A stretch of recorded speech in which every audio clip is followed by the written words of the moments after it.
Welcome back, everybody, to me talking about the Wheel of Time, and we have stuff to complain about. Isn't that great? Yes, it's time to go through, the second quarter of Path of Daggers. Yes, I'm halfway through the whole thing already. And so far, the slog doesn't feel too sloggy to me. I mean, at least not more sloggy than the rest of this whole mess. So, good news there, I guess.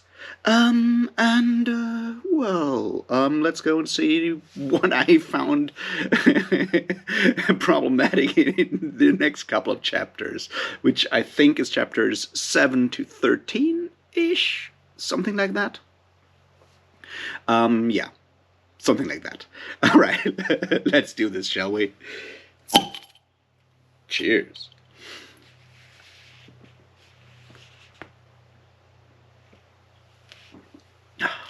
All right. So we mostly spend time with Perrin this time round. So still no news about Matt.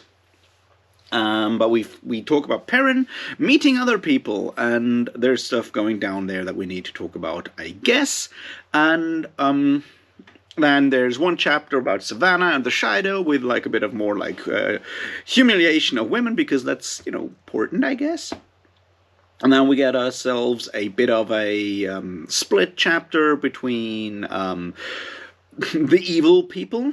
We're talking about the Nablers and shit right there. And then we go talking about Rand, but not much about Rand, because I think most of the Rand discussion will have to wait until the next update, which I'll guess will be tomorrow. Well, maybe I'll record it tonight and then put it up tomorrow. We'll see how that goes. Point is, we'll focus on other aspects today.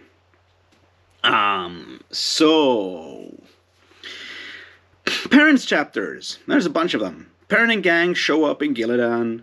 They want to talk to the Queen of Gillidan. They meet Queen Morghese in disguise. They also meet Elias Machira for some reason.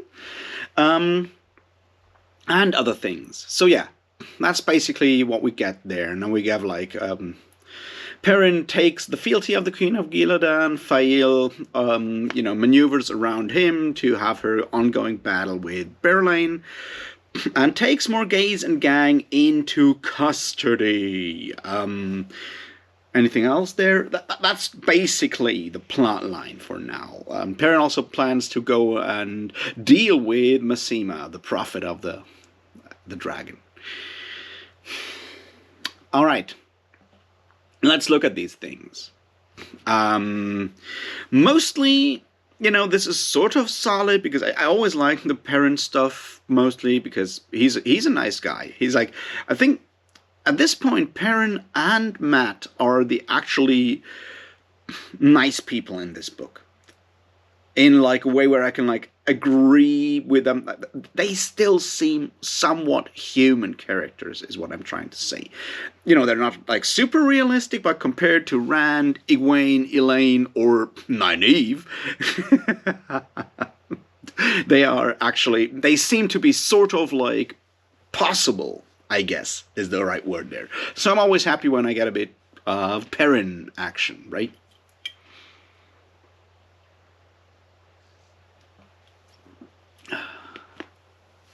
And the problem is not with Perrin. Perrin does his best to, deal with all these things. He's not exactly very capable, but he's apparently super charismatic because of his beard. Maybe I should try the charisma thing as one point as well. And Fail is slowly, and Berlin in her way as well. They're both slowly, trying to maneuver him to actually become politically savvy and shit. We still have that ongoing, that ongoing conflict within Perrin about that he can't think of himself as a lord. That's fine as well. And then we have some senseless stuff about the Aiel, obviously, because we always have weird stuff about the Aiel, and everyone's putting the pressure on Perrin to go and attack and kill Masema because he's bad news. And we know he's bad news. We'll find out about that very, very soon, I guess, in the next couple of chapters, hopefully. However, we need to talk about the Morghese thing, because what we have here is absolutely fucked up, right? See, at this point, I really hate all my video titles are all about like women are not supposed to do this, women are this or that. And I'm like, I didn't want to make this whole thing a discussion about like how misogynist this book series is. I thought there was other stuff that is at least as annoying, but it turns out like every time I read these, like I read another couple of chapters, Bobby J comes up with another thing where I'm like, dude, that's fucked up. That's sexist to levels that that weren't even okay back in the day. That's my point. It's like, yes, times have changed, and our discourse has changed on a lot of stuff. And I know that for a long time, teaching consent was not something that happened in schools. It still doesn't really happen in schools, I guess. Maybe it does at this point. I didn't learn it in school is what I'm trying to say. Point is, I understand all of that. But there's stuff going down here that wasn't okay back then either, where you should understand that it doesn't work like that and it shouldn't be like that. Case in point, Morghese and Talonvor. Right, so Talonvor has a big hard-on for Morghese. And, I can live with that fact. Right? She's apparently good looking, or at least his type. She also was his queen, and there's that like bit of like hero worship kind of standing her for her kind of thing going down, and now she seems to be attainable, and that's where we have the problem, right? Because Talonvor is a stalker, basically. He displays all those like behaviors that we find there. He constantly breaches her personal boundaries, even if she tells him not to. He continues to see her as basically his property to do with, and that all of these aspects of a stalker personality are displayed by our good buddy Talonvor there. And that's bad. I mean, that's really, really bad. But then again, it's literature, and literature should be able to deal with all kinds of subjects. Also the bad part, maybe especially the bad part, so we can think about those in a more safe environment, in a safer environment, because no real people are actually harmed afterwards, right? Maybe that's an approach or an argument you can make for why literature should deal with dark subjects. It's one that I'm personally, I can agree with that one. Don't worry. My point is a different one. My point is, and why this is not only bad but fucked up, is that there is no discussion of the matter plus the consequences.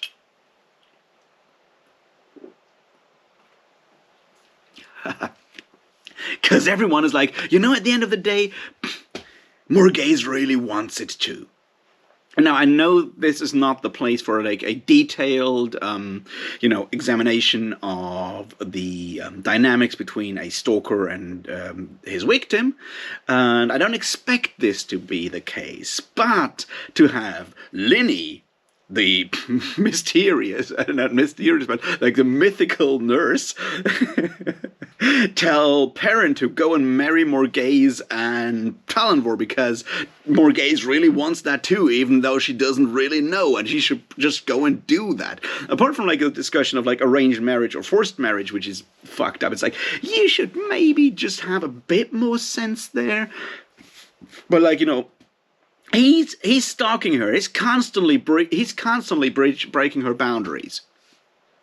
And the person who still feels some responsibility and loyalty to Queen Morghese is like, you know what? Just marry them so she has no choice but to give in. Like, fuck. I mean, fuck you for thinking that is a, like, in any way valid way to deal with this. It is not. It is absolutely wrong. It is horrific. And it should not be that way. I mean, come on. And that was not okay in 1996 either. That's the point I'm trying to make here. That's absolutely not, it has not been okay back then. It never was okay, and people in the 90s were aware of the fact that it was not okay. And that's my problem here, alright? Alright. Got that out of the way. There's like other stuff that makes it just like super unrealistic, and part of that is obviously that Morghese seems to lose all, her powers, all her, authority the moment she abdicates the throne. Suddenly she's like worth nothing and can be pushed around. And now you could probably make an argument about how in general titles mean that much and we never talk or think about the person behind it, and that is an interesting argument, and that's certainly one that we can make. But I don't think it works here because the people that disrespect her the moment she abdicates the throne are supposed to be her friends and family, sort of. I mean, Linny you can probably see as family, Basil, Gil, sort of as like super loyal, and some more of that. They, you know, it should not matter to them, is my point. And when we look at it, like Talonvor probably had no real respect for her even when she was the queen. Plus, they had all that respect while she was the queen in exile and fleeing. And just because she says the word, I abdicate the throne, everyone's like, all right, let's push her around. That sounds like a really good plan. And, you know, in a way, it's similar with Swan Sanche and the Aes Sedai, but I feel it is more... it's even more pronounced here. Because Swan Sanche actually, you know, lost not only her title, but at that time she was still, so she, you know, also lost part of like her actual power when that moment of disrespect comes. But it kind of creeps in with Morghese earlier, not earlier, but later. Because she never really has any actual power in these books when we have her as a character. Because, you know, she lost her everything, basically. All right, so... really bad. Really, really bad. And the fact that Fael says, yeah, we need to marry off the servants because otherwise there will be trouble. Not good, but not as bad as Linny's stance of like, you need to do this because Morghese doesn't know her own mind, and if that Stalker is... I can't even... No, I can't. It's just really fucking bad, and I hate the fact that it is in there, and I hate the fact that no one is talking about all these absolutely fucked up bits and pieces of these books. It's not just a story, and you can't argue with like, it's supposed to be medieval. It's not supposed to be fucking medieval. It's supposed to be in the fucking far future, and it's Renaissance, and even then it wasn't okay. All right? No, it's bad. All right, let's continue.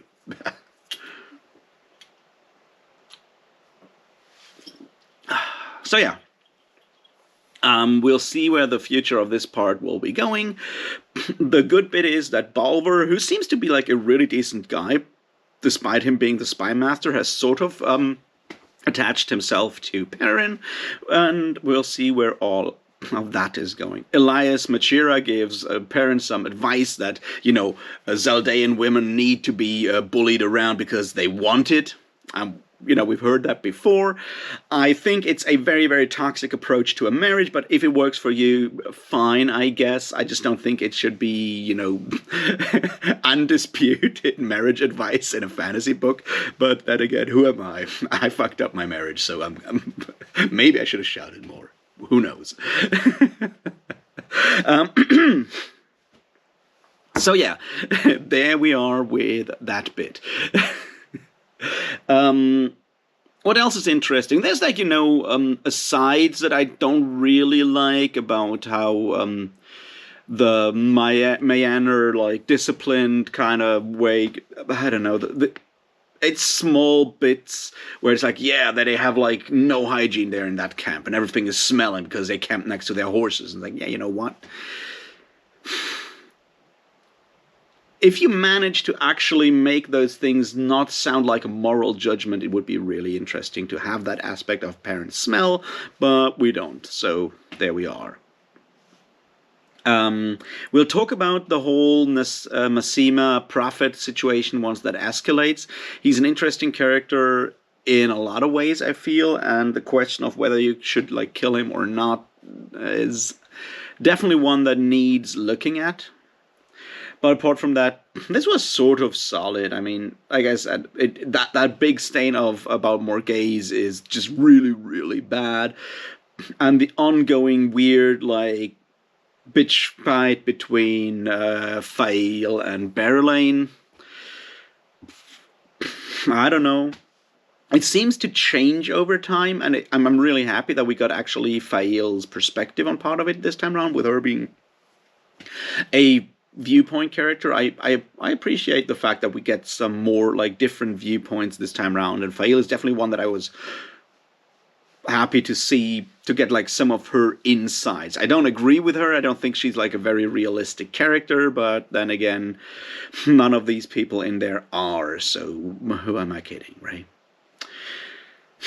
All right, let's continue to the next fucked up thing. God.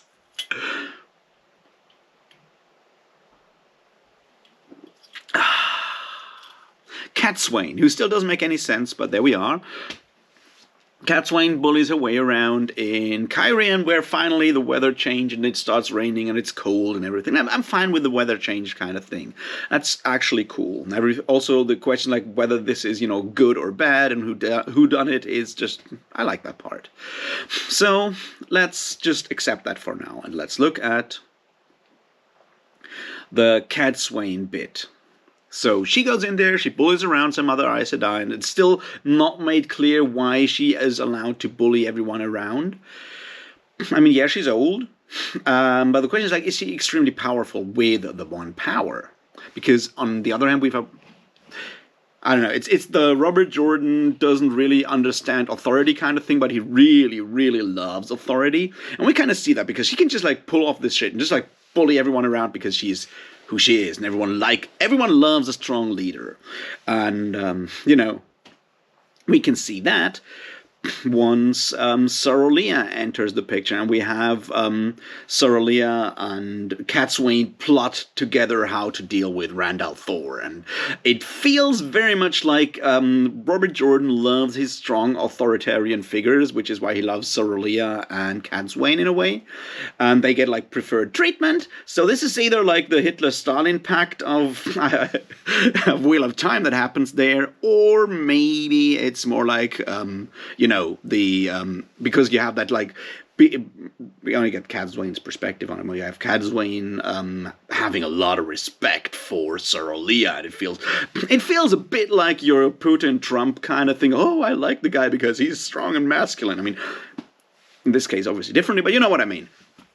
So yeah, they plan together to bring back joy and humanity to our good buddy Rand, and I think they're definitely really qualified to do that. They have shown a lot of sense when it comes to these kind of things so far. So I guess what they'll do is they strap him into one of those chairs from A Clockwork Orange and make him watch comedy movies until he finally cracks and starts laughing again. That seems like their approach to teaching joy to people.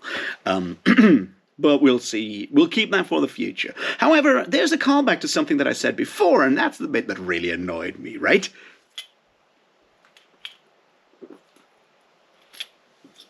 Right. Okay. We have a conversation between Catswain and Alana Moswani. You remember the one? The one that bonded Rand against his will. And then suffered for it because in this world it's only, rape is only really bad when it is, rape victims only suffer when they're female apparently. But whatever. So let's go back to that.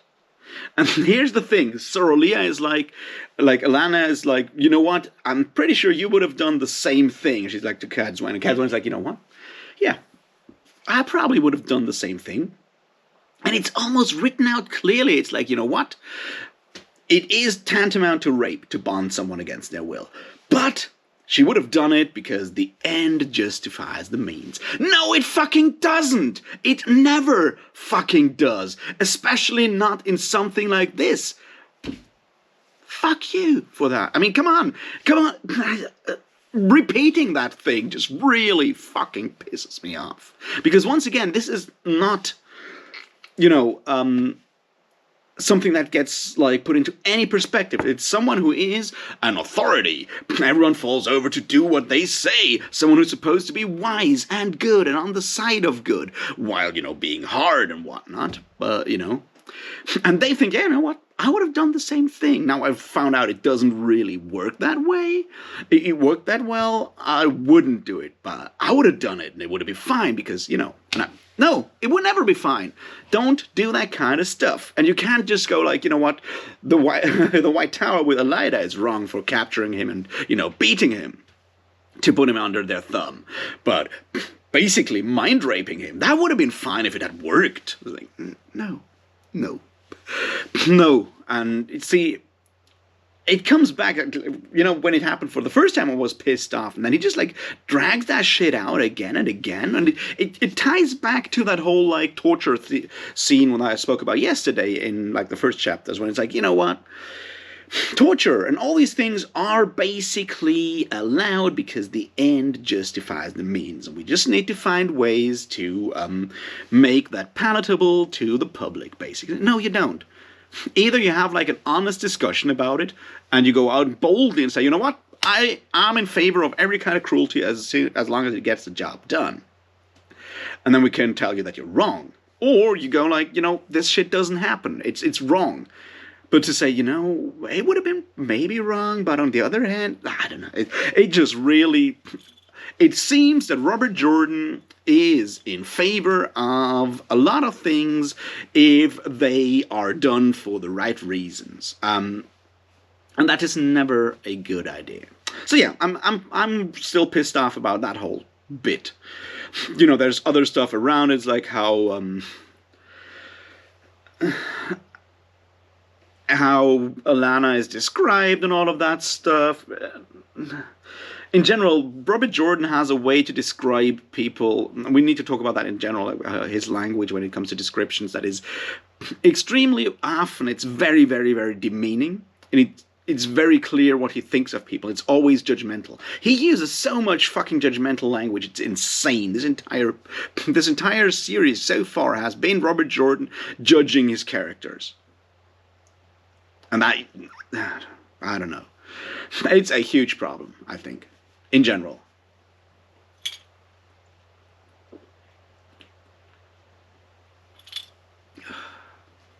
All right. Let's look at more bits and pieces, shall we?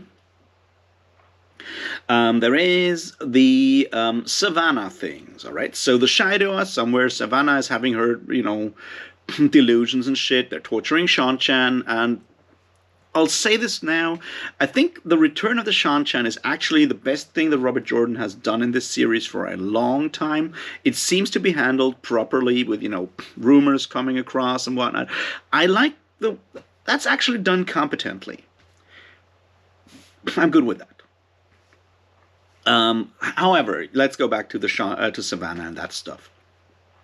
So that's an ongoing power struggle with her wanting her way for whatever reasons and whatnot, and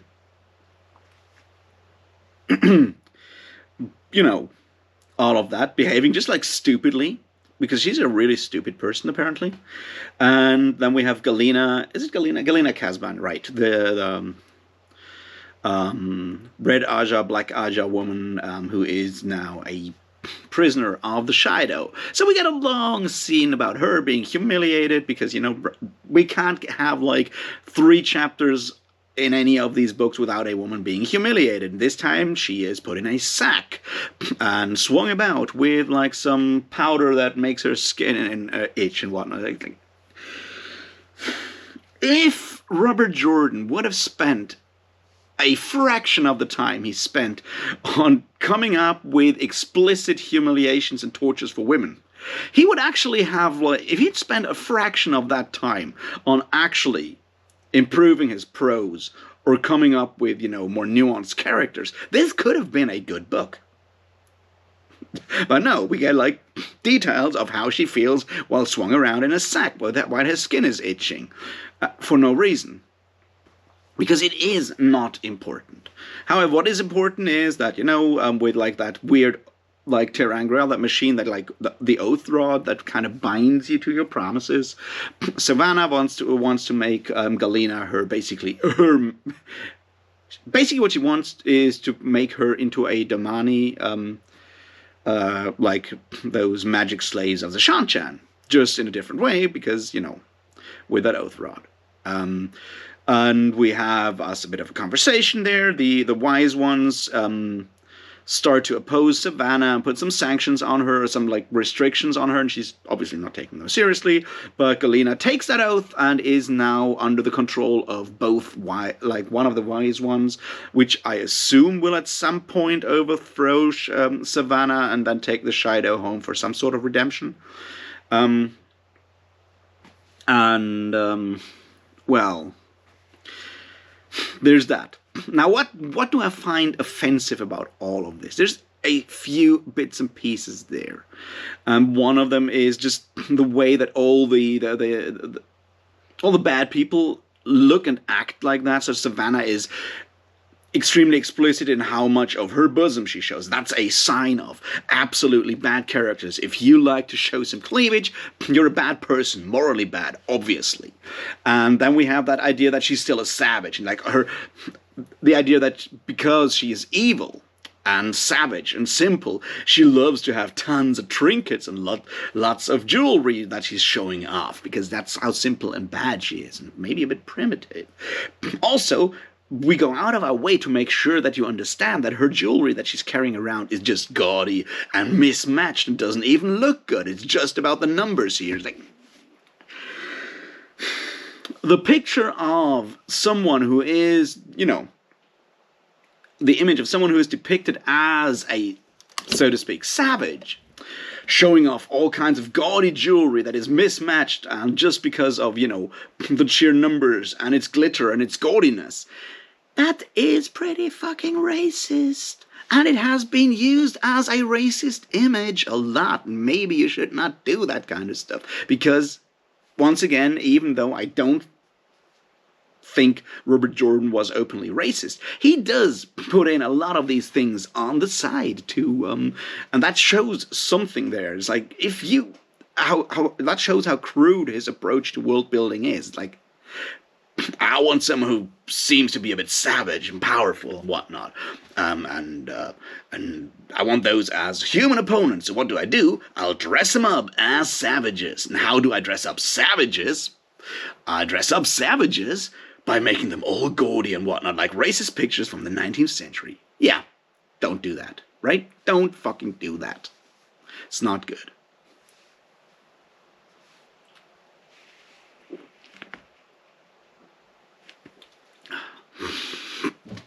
So there we have it.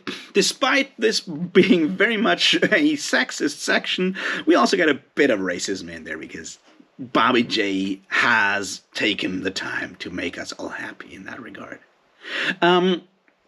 But yeah, let's look at some more bits and pieces. We have the conversation between Graendal, Mogideon, that Uber, the Mouth of Sauron, whatever his name is, and another, probably Forsaken, called Sindane in this image. Now, Sindane might be, I don't know, possibly, probably Asangar again, or maybe Lanfear in disguise, who knows. But it's very clear that she is the other one that has her mind in a mind trap that Moradin, whoever Moradin is, has with him, and they're like, you know what, you should like actually come and join us because we're all serving our good buddy Nablus. And see, here's a thing with world building. It is very. I'm a huge fan of not having everything with info dumps, but the idea of the Nablus, who is apparently the boss of bosses or something like that, or the representative of the Dark One on Earth. So he's, I don't know, he's just a bit of like an uber Dark One, I guess, an uber Forsaken. It is almost unnecessary, and the way it was introduced is just so sloppy. It's like, we don't talk about that forever. Then in book 5, I realize it's book 6, maybe. Maybe book 5 or book 6. I think it's book 6. When this whole mess starts, right? With Demon Dread showing up and meeting that Mouth of Sauron guy who's Shaidar Haram. So he meets Shaidar Haram, and is it only me, or is it kind of weird that all those like Sheol, Ghoul, Dark One thing creatures, when they have names and the language used for that is pseudo-Islamic in like sound, like Shaidar Haram sounds almost Arabic. We call that the other guy Shaitan, which is obviously you know name for the devil in that, and we have the Nablus, which is pretty close to Iblis, which is once again like a. Is that on purpose or what? Is this also Islamophobic? I did think it might be. Good on you, Bobby J, for keeping the bad things coming, right? So yeah, there we are with that bit. Anyway, so we have that conversation. We have a bit of like we also make it clear that what's their name? Murderol are also rapists apparently, because we need to just drop this in on the side for some reason, because well, why not? Apart from that, Graendal is now also sort of under the heel of the Darkon, but she's still scheming, and everyone is still scheming, so let them scheme. As I said, like, the main point is we have the Nablus. No one cares about the fucking Nablus, because it doesn't make any, right now it doesn't have any fucking impact on the story. At all. It just, happens. Alright, let's look quickly at the Rand scene. Like, so Rand goes out to talk to some people that are still hiding in the forest because they were part of like Samuel's army. And he's like, I gotta get them under, into there. And that's fine, right? He does that. He yells at them, gives them like an ultimatum, and we're good. Problem there is, Rand is now obviously in grave danger mentally and whatnot, which was set up with that conversation with Sora Leah and what's her name, Cadsuane. And so now he comes across as even more dark and insane than in the last book, which is just that thing that like suddenly characters change from book to book because Bobby J realize that he has to have like certain aspects of a character that he kind of forgot to put in the book before, so they suddenly switch from book to book. So we get all of that.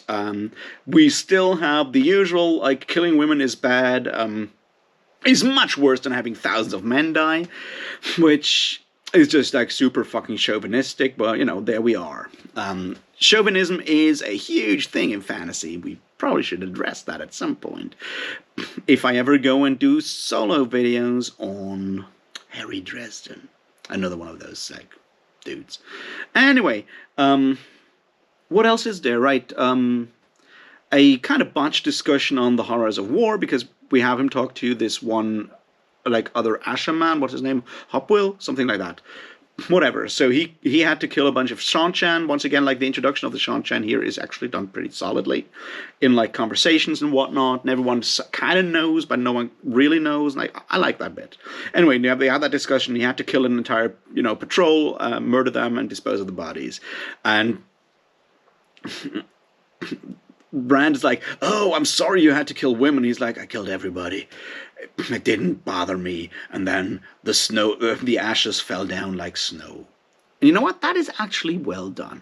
That like comparison, like that idea of like that dealing with the horror there, that is actually well done. It's kind of fucked up by Rand. It's like, "Oh, I'm sorry you had to kill women. I don't bother about the men." But to show that trauma, that like emptiness with Hopwell, that was well done. So one good thing at the end. Anyway, that's where we are right now. Halfway point. It doesn't feel like a slog, but it keeps annoying me. Stay tuned for more of this in the future. And I hope you're having a great day. See you around. Cheers.